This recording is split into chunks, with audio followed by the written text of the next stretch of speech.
Well, thank you very much for this extremely kind, I have to say, somewhat daunting introduction. I now feel that the ghost of Clausewitz is sitting in that chair over there, lowering at me, expecting a strategy. And thank you so much for convoking, I think is the right word, this delightful gathering here. Let me start with a day in New Delhi, where I was a few weeks ago.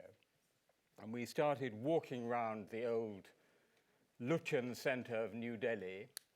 And on one of those dirty, dusty pavements, we saw one of these very poor families who were obviously living on the street. And amongst them was a man squatting on his haunches in the dust, playing with something. And what was it? Some trinket, some small piece of food. The children were begging. It was, of course, a mobile phone. It was not just a mobile phone, it was a semi-smartphone. And he showed all evidence, because I stopped to looking, of playing expertly with its settings and apps.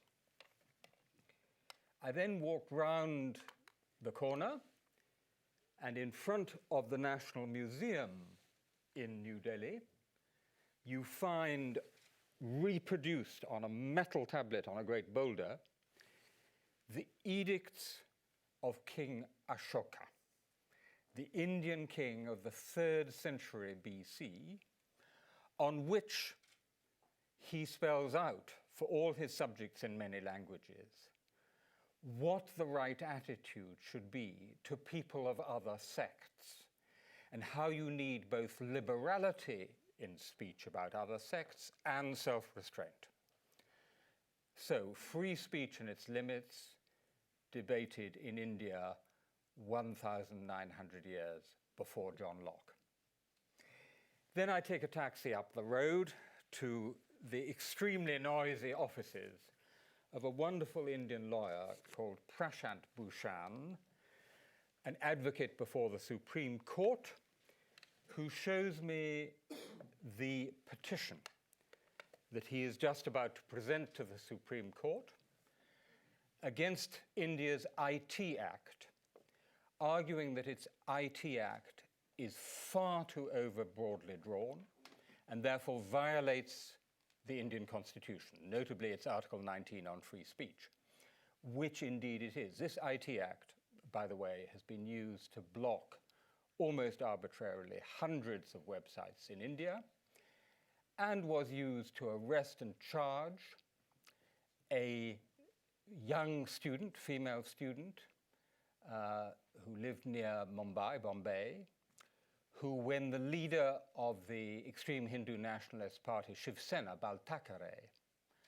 died, and his funeral virtually shut down the whole city of Bombay, put on her Facebook page some rather mild remarks about how all respect is due, but she said, today Mumbai shuts down out of fear, not respect.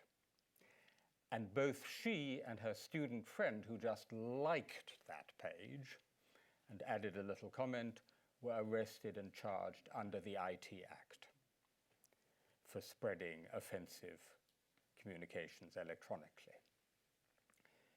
Now, this day in New Delhi is, in a sense, a vignette of the transformed world that we're in, because in it you have all the elements of that transformation which you talked about.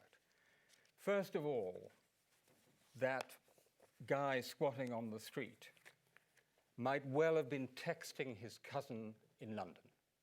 They probably both come from the Punjab, and maybe that cousin in London was watching on the internet a Hindi news television channel working itself into a state of frenzy about something said by a British Asian writer at the Jaipur Literary Festival, and then communicating that frenzy back by text to his friend on the streets of New Delhi.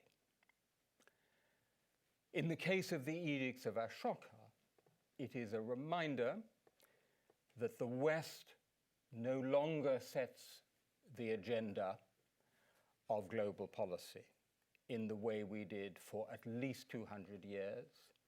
The rest have already risen and are rising fast, and they include ancient Asian civilizations like India and China, which have their own cultural heritage on the subject of free speech.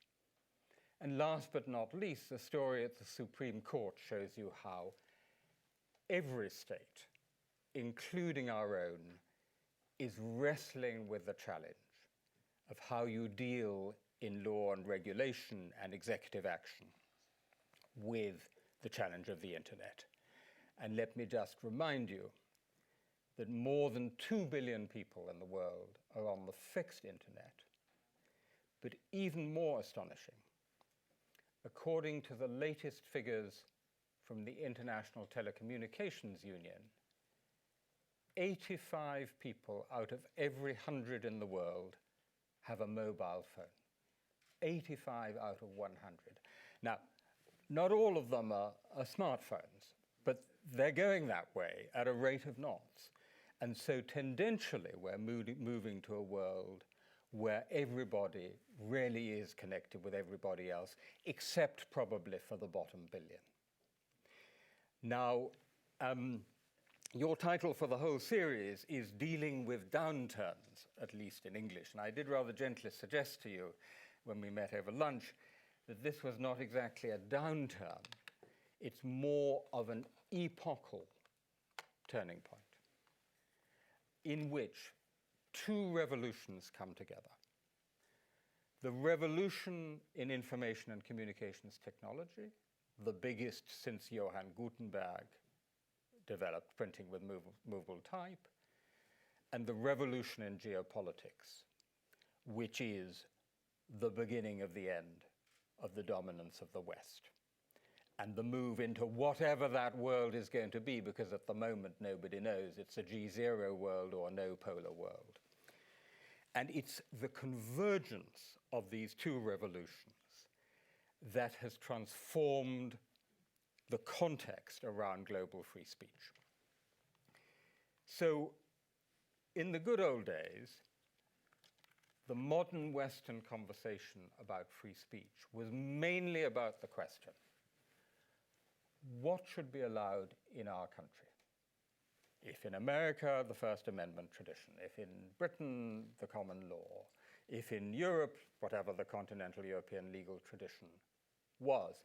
And the basic rule of thumb was, when in Rome, do as the Romans do, right?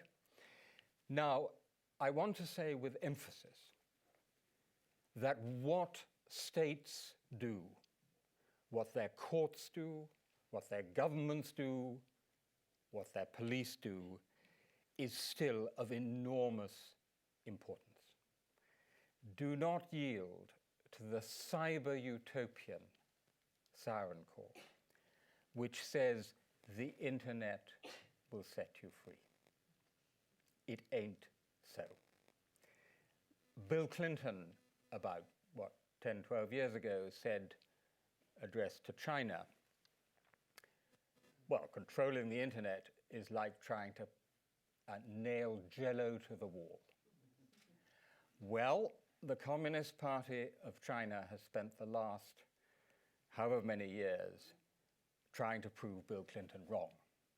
And ladies and gentlemen, it is not at all clear who is winning just at the moment. I have a view who will win in the long term, but in the short term, the Chinese party state is making a pretty good stab of reasserting the Westphalian sovereignty of a state, even over the internet. What we do in our own states, in our own countries, is also of enormous importance.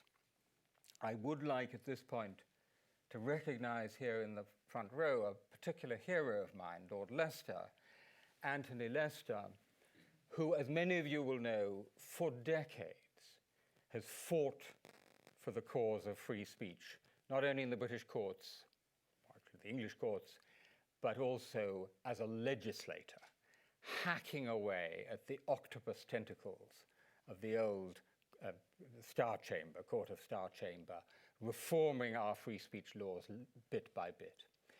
This remains enormously important. But in the world that I've just described, what states do is only one part of what determines our effective freedom of speech.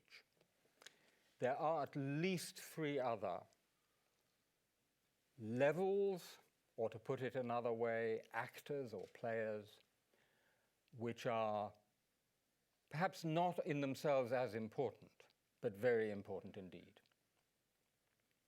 The first is the whole structure of international law, international agreements, organizations, networks, arrangements, which have a very significant influence over freedom of speech, particularly in free and partly free countries, somewhat less so in unfree countries. This is, of course, something that in the time of John Stuart Mill, or even of Justice Wendell Holmes, was not the case.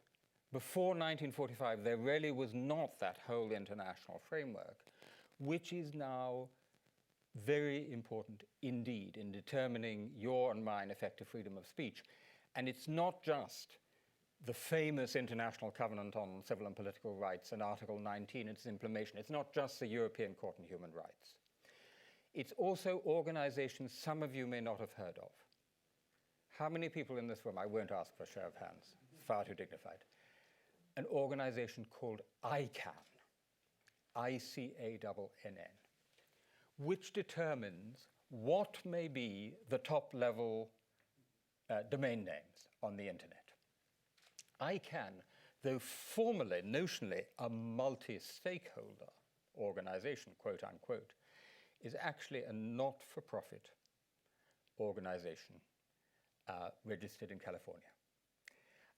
But it determines who gets those domain names in a very complex and not altogether transparent process. Who gets .edu? Only North American institutions of higher education. Who is .gov? One guess, just one government. Everybody else is gov.uk or gov.de. I think that is what philosophers would call an ostensive definition of hegemony. Now being challenged by many, many other states in the world who are trying to wrench control from this mysterious object, ICANN, to the International Telecommunications Union, which in formal terms would be better because it is a UN agency, and in reality would be much worse. So I say keep hold of nurse for fear of catching something worse. So that's the second level, the international. The third level, and this I think is in some cases almost as important as states, and you actually mentioned it in your introduction, is what I call the private powers. If Facebook were a country, it would be the third most populous country on Earth. It has more than 1 billion users. What Facebook does is far more important than what France does in terms of its impact on global free speech. What Google does is far more important than what Germany does. These are private superpowers who have impacts right across the globe. Let me, if this machine springs into life as it should, magically, there is our site in Oxford, which I'm going to talk about in a moment. But there is, you can just see it, I hope, the world map of social networks. So there was the world in 2009, still multicolored, many different competing social networks. There's the world in December last year. The map of the world used to be painted red. It's now painted blue. Those are all the countries in blue where Facebook is the dominant network. Holdouts, of course, China and Russia and Iran. But essentially, Facebook has an empire that no other empire, not even the British Empire, could begin to match. And its impacts are profound. I was very recently in Burma talking about freedom of expression. As some of you may know, there was recently in Burma some very extreme intercommunal violence in Rakhine State, where, in particular, Rakhine Buddhists, supposed not to hurt a fly, were beating up on the so-called Rohingya Muslims, some of whom had come at some point from West Bengal. It was extreme ethnic violence, stirred up in part by a wave of hate speech on, amongst other things, Facebook in Burma, partly permitted by the lifting of censorship. And there was, for example, on Facebook a page called Kala Beheading Gang. Kala is an extremely prejudicial pejorative term, Burmese term for Rohingya. Well, you can guess the kind of things you had on there. Now, it was actually over to Facebook, not the state. The Burmese state had not the capacity. It was Facebook who decided whether people still saw this stuff or not. Facebook eventually took that particular page down, but I'm sure there are many, many more that are still up there. How many fluent Burmese speakers does Facebook have in Silicon Valley going over it? So the role of these private powers is enormously important, also in respect of something very relevant to free speech, namely privacy. Privacy which is not just balanced against free speech, but which is in many ways a precondition for free speech. Because as anyone who's lived in a dictatorship knows, if you have no privacy, if you think the Stasi are listening in to your every word, to your pillow talk, you cannot speak freely. So privacy is not just something to be balanced with free speech, it's actually a condition for free speech. Now, I don't know, I wonder how many of you have heard of the word to be zuckered. Have you been zuckered? I see one younger person at the back who I know nodding there, Max. It derives from the name Zuckerberg, and it means to be tricked by Facebook's privacy settings into sharing more personal information about yourself than you thought you were doing. Now, you may not have been zuckered, but your children probably have. And this is, once again, a huge issue for freedom of speech. Finally, the fourth level, so we have the states, national governments, parliaments, courts, the international organizations and networks, the private powers and superpowers. The fourth level is the individual citizen and netizen, or self-empowered online communities, online and offline communities. Now, there's been a lot of cyber utopian waffle about, as I said, how the internet will set you free. But there are real possibilities here. The first time I thought it was really getting real was in the Arab Spring, when in Egypt, the We Are All Khaled Said Facebook page, set up anonymously by a Google executive called Wael Ghonim, suddenly had hundreds of thousands of followers and was actually used to organize the demonstrations in Tahrir Square. I met people when I was there who had used it in that way. Now, ladies and gentlemen, it still needed the physical courage of the people to go to Tahrir Square and put their bodies on the front line, but they used Facebook and social media to organize.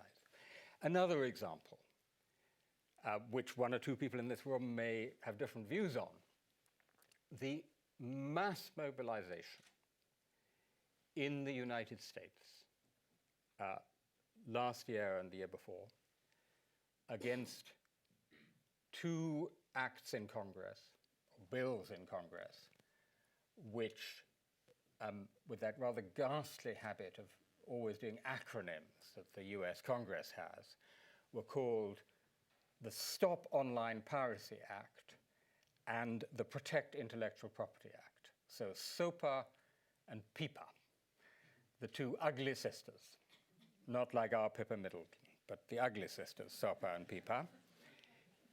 A great movement mobilized against these two acts, and they were in fact in that form thrown out.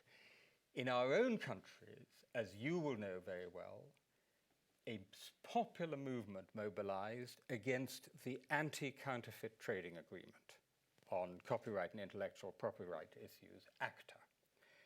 And it was a big movement in Germany. It was one of the biggest social movements in Poland for 20 years. Not for national independence or the Catholic Church or against Russia or Germany, against ACTA.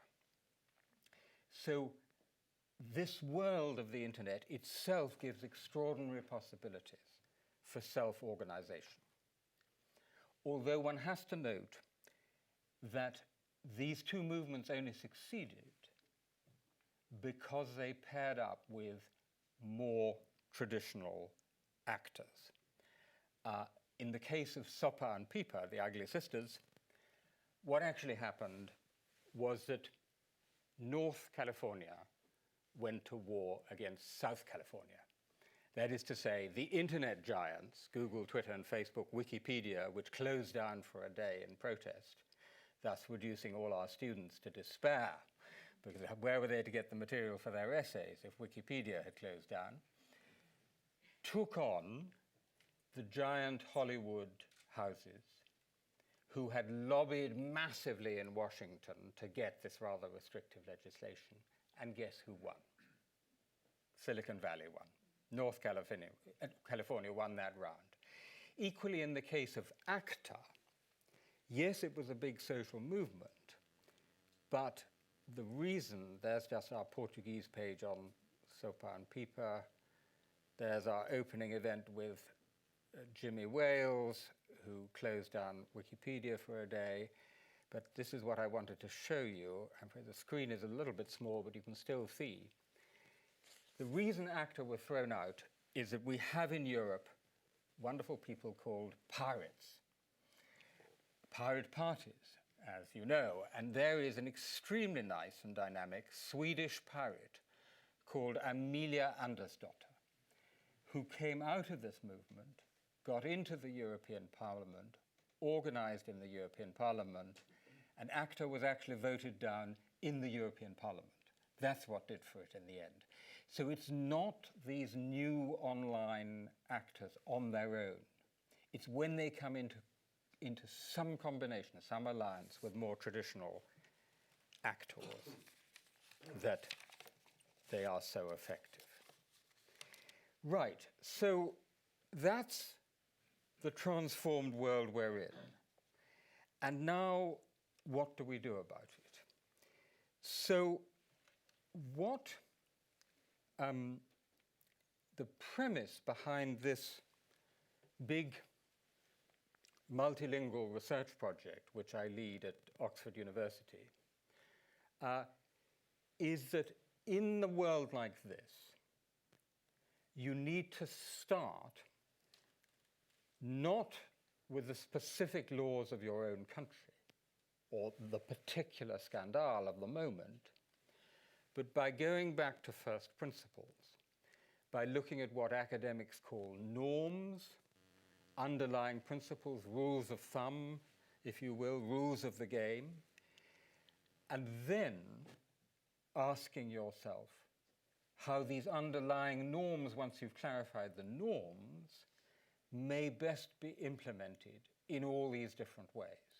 And the best way may be a national law, it may be an international regulation, it may be about the privacy settings on Google, it may be about starting a movement online and offline. But first you have to clarify the underlying norm. This is what we attempt to do in 13 languages, which linguistically makes a site accessible to 80% of the current online population, because the linguistic representation online is extremely skewed. Actually, at the moment, just 2 languages, English and Chinese, account for just under half current internet users. And then you go on down through the big languages. So with 13, you've got 80%. I stress linguistically because the site is, surprise, surprise, blocked in China. But nonetheless, we have ways. Now, of course, simply to lay out 10 draft principles, and I stress they are draft principles for discussion, I'll come back to them later, is itself only the first step. And these principles, by the way, have themselves already been intensively debated by working groups of philosophers, lawyers, journalists, activists, netizens, students, and then pared down again to the simplest possible formulation, not least because if you're going to translate it into 13 languages, you've got to keep it simple. My secret weapon in this are Oxford's graduate students, who are absolutely amazing. And I think there are not all that many universities in the world, they're probably a growing number, where you could recruit brilliant native speakers of all 13 languages who are matriculated graduate students of our university. And they are amazing. One of them is here tonight, lurking at the back. Nice to see you, Max. We did a second round of recruitment this year. Guess which the largest pool of applicants was? Any guesses? Well done. You got it in one. You got it in one. By far the greatest interest was from these Chinese students. Of course, if you just left it like this, in the abstract, it would be like saying motherhood and apple pie. You have to move forward and look, as we do, at concrete cases. There's a map of our current case studies. So just to give you a sense of it, some of you may have heard of the scandal around the very liberal Chinese newspaper, the Southern Weekly. Their New Year editorial, which was a remarkable document, was totally rewritten by the propaganda office after the journalists had gone back home and turned off their phones. So the original, which we have here, was called China's Dream, the Dream of Constitutionalism. We've just translated it for the site. The rewritten, it ends with an unattributed quote from Solzhenitsyn. One word of truth may outweigh the whole world. Some of you will remember that. The rewritten propaganda version, which is somewhere down here, is called We Are Closer to Our Dream Than Ever Before, and ends with a quotation from Xi Jinping. This is a typical discussion piece, which is a discussion piece is normally written by experts. This is by 2 German scholars, Klaus Leggevi and Horst Meyer, arguing a case with which I have very strong sympathy. It's called Why the EU's, quote, harmonization machine, unquote, should stay away from history. And it argues, as I would, that actually we should have no memory laws at all, and that all matters, questions of historical truth, should be matters of free debate between scholars and writers and intellectuals. And I can perhaps go into that in the discussion, but I think it's a very important point also for the precedent it sets for others who wish not only their own genocides or so-called genocides to be protected, but also their own sacred taboos. For example, European Muslims might say, well, if you're going to protect by law, criminalize by law, the denial of that which you hold most sacred, namely the memory of the Holocaust, and I do personally hold it sacred in a secular sense. Why do you not protect by law and by criminal law what we hold most sacred, namely images of the Prophet Muhammad? And that argument cannot simply be dismissed. So it has far-reaching consequences. Here we had the head of the Tunisian Internet Agency talking about the work of his agency, which during the Ben Ali dictatorship was asked by Western internet companies to test their blocking and filtering software to perfect it, so that they could then sell it to Iran or China or whoever else. I'm afraid Lenin never actually said the capitalists will sell us the rope with which we will hang them, but he should have done. And here is a perfect case of the capitalists selling dictators the rope with which they hang their own people, not us. This is Tim Berners-Lee, a very different figure, talking with huge enthusiasm about his vision of internet access for all. He has a blog on a wonderful literary festival I just attended in Burma. I should say, just for the avoidance of doubt, because I know there are several people from the visual arts in this room, that when we say speech in English, we don't just mean speech. It's a term of art. We mean pictures, we mean sculptures, we mean theater, we mean performances, we mean forms of dress and forms of undress, we mean street art, we mean waving particular flags or burning particular flags, all forms of expression. And my favorite example is this one here from Belarus.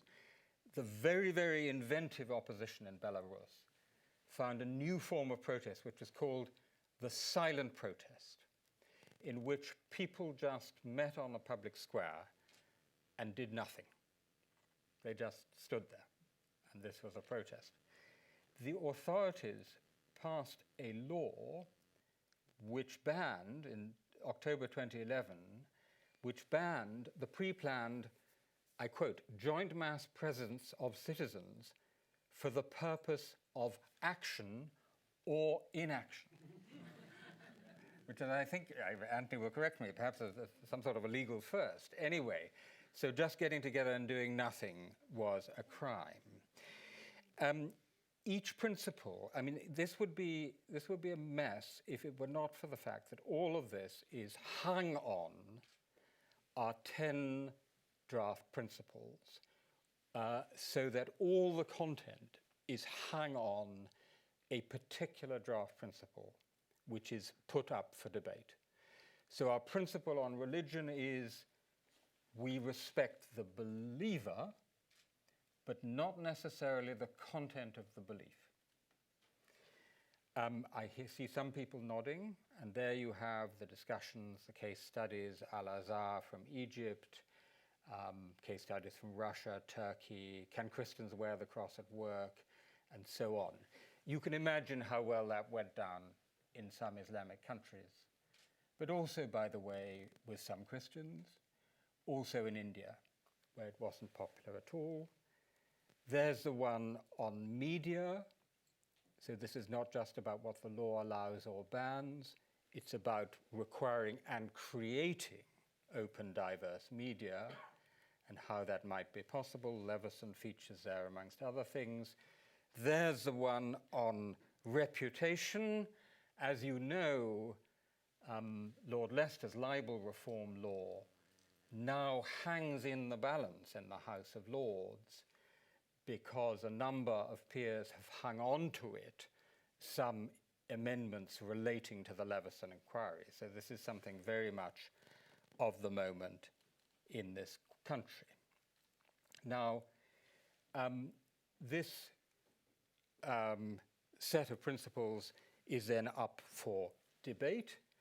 I've been talking about the project non-stop for the last 2 years in Cairo, in Beijing, in Berlin, at the Brandenburg Gate, most recently in Delhi, in Jaipur, in Bangkok, and in Rangoon.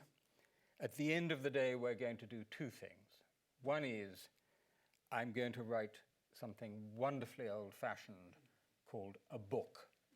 Remember that, a book, the Gutenberg object, but it will also be an enhanced ebook or iBook, which, as you know, unlike on your Common or Garton Kindle, has all the links to take you to all the sources online.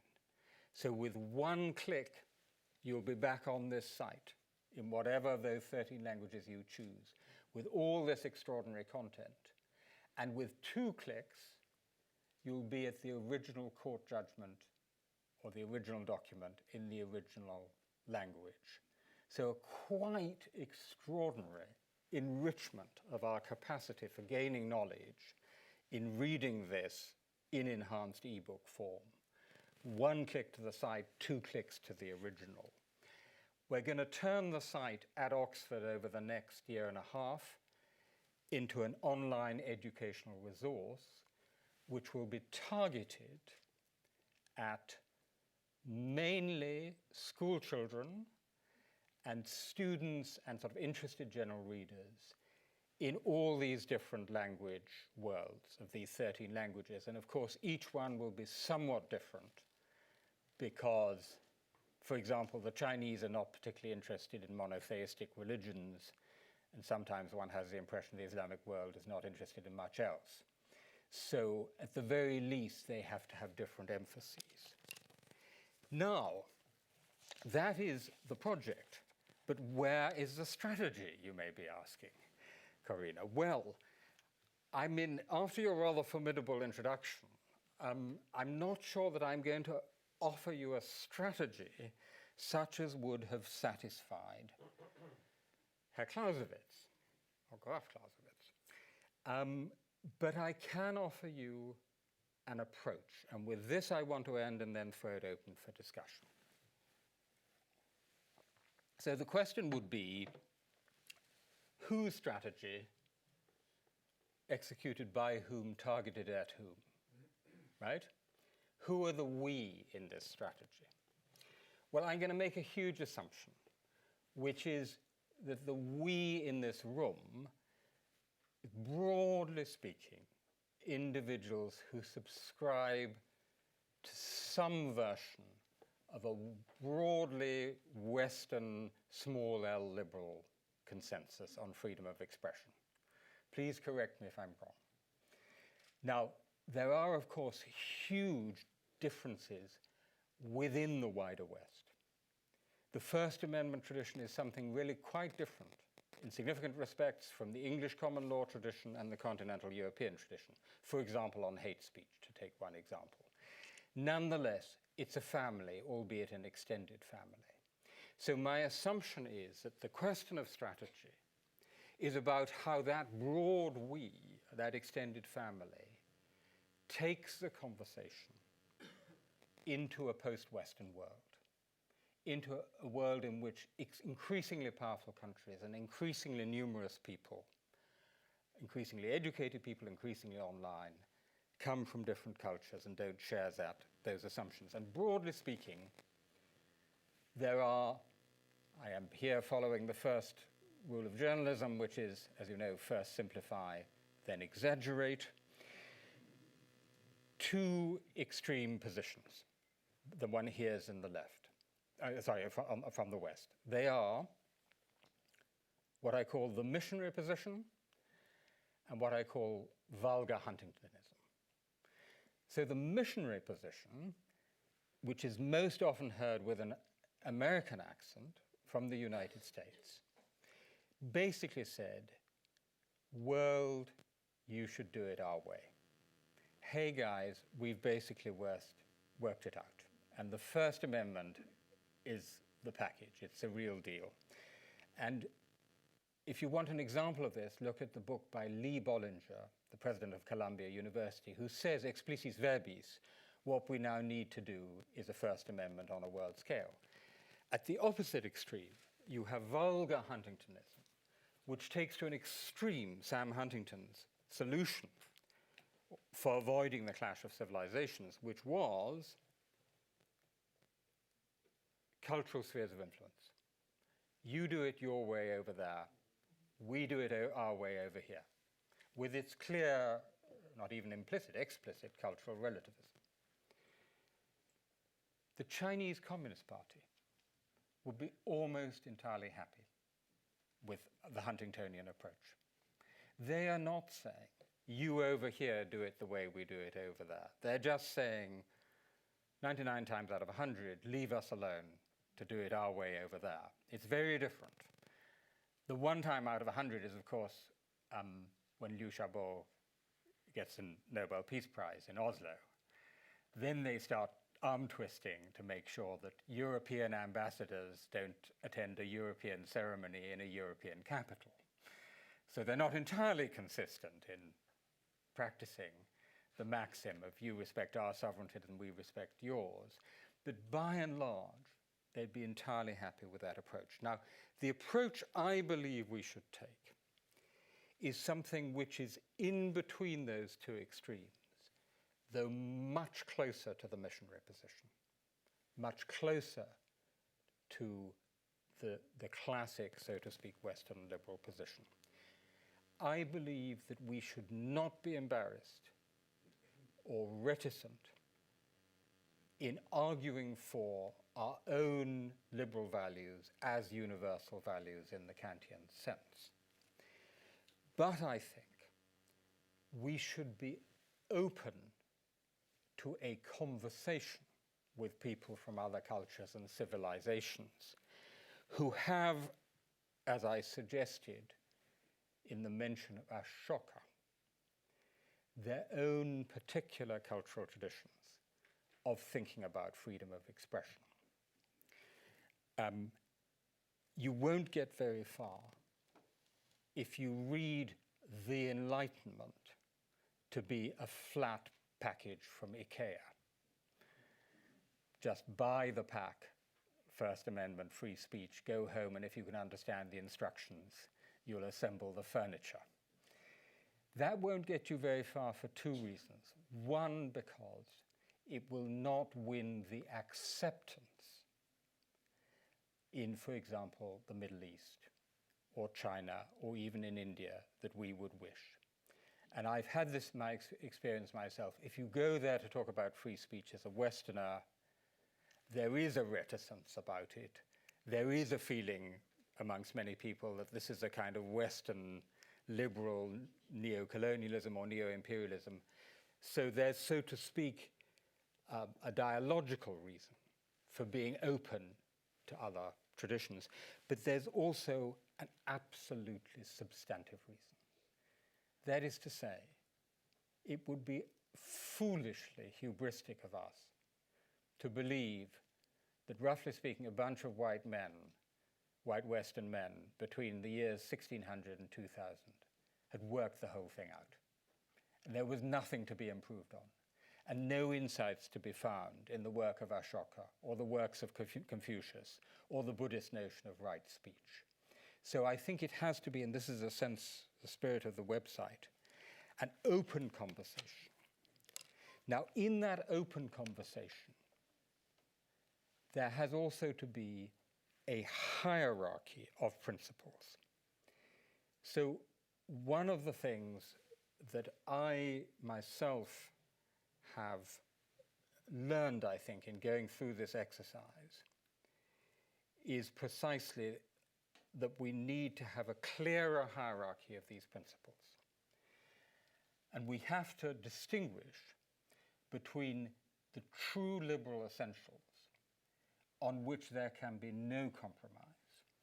And I would say that our principle 6, we neither make threats of violence nor accept violent intimidation. There are two parts to that. It's not just the active, we don't make threats of violence, nor do we accept violent intimidation, is a principle on which there can be no compromise. And if you take the basic foundational principle, which is Article 19, reformulated in an active sense, and the one about nonviolence, that pretty well sets you up for this conversation. So many of the issues are ultimately about violence in the Islamic world, in India and elsewhere. But there are also some principles, some areas, where there is room for difference, for cultural and national difference. And I think part of the conversation has to be about where those differences. Let me give you a very trivial and rather silly example. The way we treat public nudity. One of the things that struck me as an undergraduate when I first went to Germany was that public nudity was treated in a slightly different way from in this country. If you wandered around Starkers in the Altogether in Hyde Park, some copper would fairly quickly come along and put his helmet in the right place and arrest you. Wandering through the English Garton, I observed this was not always the case. I didn't observe too closely, but I did observe. So at least back then, the norms for public nudity were somewhat different in two, supremely rule of law free countries in Germany and Britain. Does it matter? Of course it doesn't matter. Of course, on second or third order things like that, there can be national or cultural differences. What we have to do is to work out what, in German theological terms, are the letzte and the vorletzte Dinge, right? What are the vital essentials on which there can be no compromise, and what are those, and here the question of religion is very important, on which there can be compromise. And by the way, in the online world, to some extent, we are, and this is an interesting point, moving to such a compromise, because there is de facto an emerging norm where companies like Twitter and Facebook and Google will block by national IP addresses for content that is illegal in those countries, which is a sort of rough and ready compromise in this direction. But if you can get to google.com, you'll be fine. We have to talk about the different forms of implementation. I mentioned the some things that should be implemented by law, some should not. In my view, hate speech, for example, should wherever possible be regulated by editorial and social and cultural and academic norms and not by law, for reasons we could go into the discussion. Similarly with memory laws. And then, last but not least, ladies and gentlemen, we have to practice what we preach, because we will never be persuasive and convincing to the rest of the world if we ourselves are violating our own principles, which we are all too often doing, particularly in the context of the last 10 years. So to give you just a small example, the State Department has been promoting what it calls internet freedom, and it's actually been funding tools for circumventing internet censorship, like the Great Firewall of China. One such tool is called Tor. Guess what WikiLeaks used to upload the US diplomatic cables? Yes, Tor. And then did the State Department like that? No, they cried blue murder. Now, maybe they were right. Maybe, as in the Cold War, our spies are not like their spies. The end ennobles the means. But nonetheless, there are several areas where we're clearly not practicing what we ourselves preach, also in respect to privacy. Now, I've talked for a bit longer than I'd intended, because I was adjured by Dr. Flick to speak at length. But let me just finish and then throw this open with this final remark. That is not, what I have laid out to you may not be a strategy as Clausewitz would have recognized it. But I think it earns a rather humbler English word of an approach. And it is, I think, the approach we should take, one of a firm liberal universalism that is nonetheless culturally sensitive and open to impulses and responses from other society and knows how to distinguish between the essentials and the negotiables. The last thing I want to say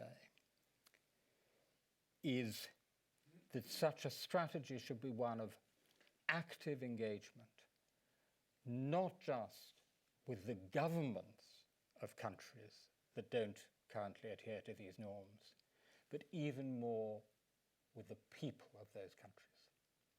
A great mistake we made during the Cold War was not to distinguish sufficiently clearly between the governments of the Soviet bloc and the peoples. And we're in danger of doing the same thing today with China. It is true that the biggest single state player for the assertion of old-fashioned sovereignty and censorship is the Chinese party state.